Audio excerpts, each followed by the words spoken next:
With the SEC's decision to invite Oklahoma and Texas into the conference after they serve their current contract with the Big 12, there's a chance for a lot of parity in the college football landscape. Something I've learned in the past year covering college athletics is the crazier the idea, the more likely it's going to happen.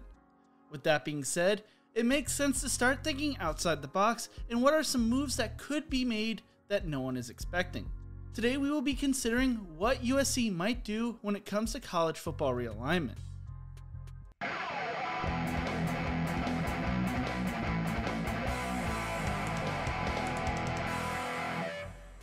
Before we get into this, apparently 95% of you are not subscribed to the channel, so please make sure to subscribe to the channel if you have not already. It really helps the channel out and I'd really appreciate it.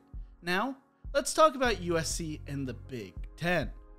First, it is important to note that the TV deal the Pac-12 has expires in the 2023-2024 season. While the Big 12 has said they need to prepare for Oklahoma and Texas to leave sooner than 2025, this could potentially open up a window for USC to beat Kansas and Iowa State into the Big 10. Adding USC to the Big 10 would be close to, if not on par brand-wise, to the SEC adding Oklahoma or Texas, and would probably be a huge win for the Big 10.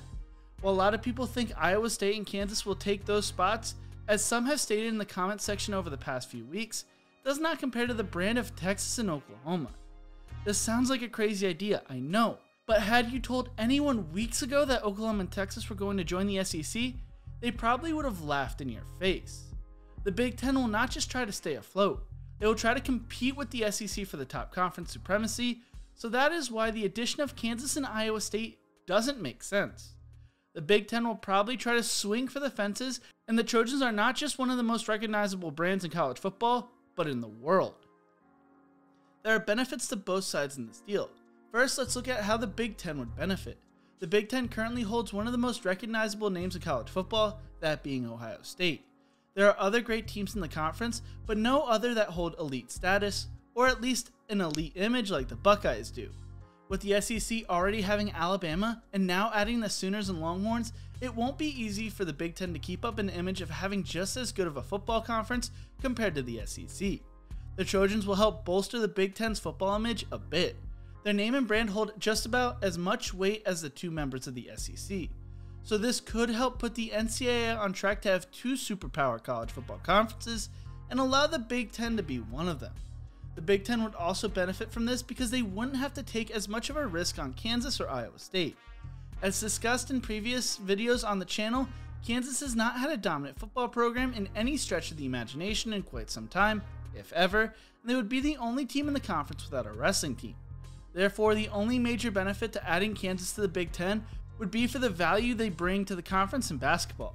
As elite of a team as they've been, there's a potential that the NCAA hands down punishments to the team for potential recruiting violations by head coach Bill Self, effectively taking away any benefit Kansas would add to the conference. While USC also does not have a wrestling team, they do have a great football brand unlike the Jayhawks, and their basketball team year in and year out brings in great recruits and just needs a little bit more to truly put the pieces together. Iowa State would bring in less risk to the Big 10 than Kansas would, but USC's brand is still bigger than the Cyclones despite recent success. And Iowa State is coming off two dreadful seasons for the basketball team and is still likely to be going into rebuilding mode for the next few years.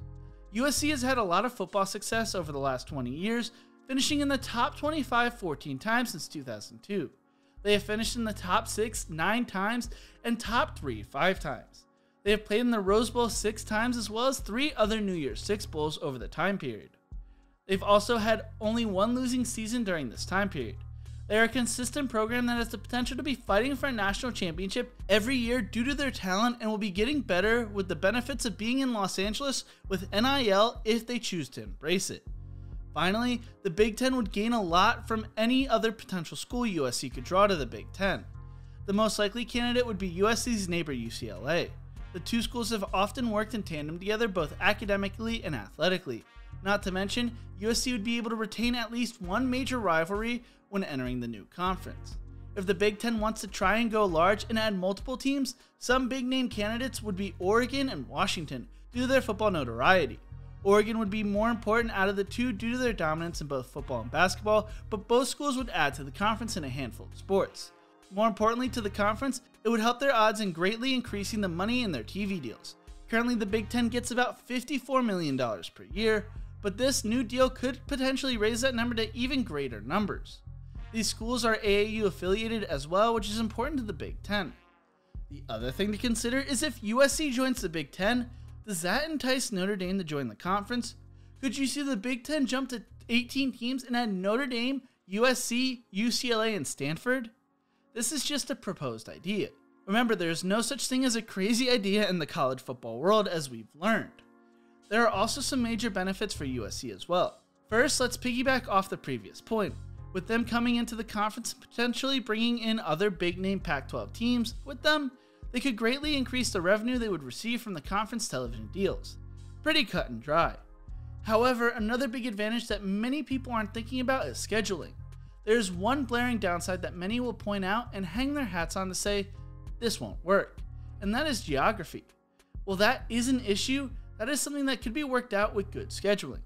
The bigger thing to point out about scheduling is there will be significantly fewer short weeks for the Trojans if they switch conferences. The Pac-12 has been known to schedule a lot of Friday and Thursday games throughout their conference on any given year, which simply does not happen nearly as much in the Big Ten or SEC. This season, looking at Ohio State's and Alabama's schedule, every game is played on a Saturday, and Ohio State gets a bye week in the middle of October. While this doesn't always seem like much, for young men who are trying to juggle attending classes as well as taking care of their bodies and preparing for a football game, short weeks can hit extra hard, especially when you have multiple in one season. This upcoming season, it will be vital for USC to perform well. The schedule this year is one of their more favorable ones they've had recently, and a good year will help their cause of getting accepted into the Big Ten go a long way. One final thought would be the importance of recruiting UCLA into this train of thought as well. It will be a lot easier for the Big Ten to let the Trojans in if they have at least one more team near them coming in, if for nothing else based off of scheduling purposes. It will also be important for USC not to offend UCLA like Oklahoma did to Oklahoma State. Since the announcement of the Sooners leaving for the SEC, Oklahoma State's president has on a few occasions spoken out against the school for going behind their backs and acting selfishly as opposed to doing what is best for the state.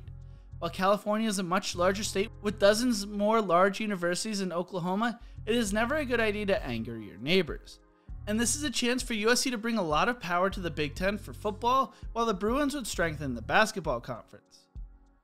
But even with that idea, USC will need to do what is best for their school. The USC fan base expects to be competing for the college football playoffs and national championships every year. If the college football playoff expansion plans are delayed, aside from the SEC, the Big Ten offers USC the best chance to make the playoffs, with a Pac-12 team not making the playoffs since 2016 and only 2 teams in 7 years making it. But what do you think? Should USC and the Big Ten talk about adding the Trojans to the conference? If not, who do you think the Big Ten will add if they choose to expand to 16 or more teams? Let me know in the comment section below. Thank you so much for watching. If you enjoyed this video, check out these other videos of mine. Don't forget to leave a like, share, and subscribe to the channel, and as always, remember to embrace the grind.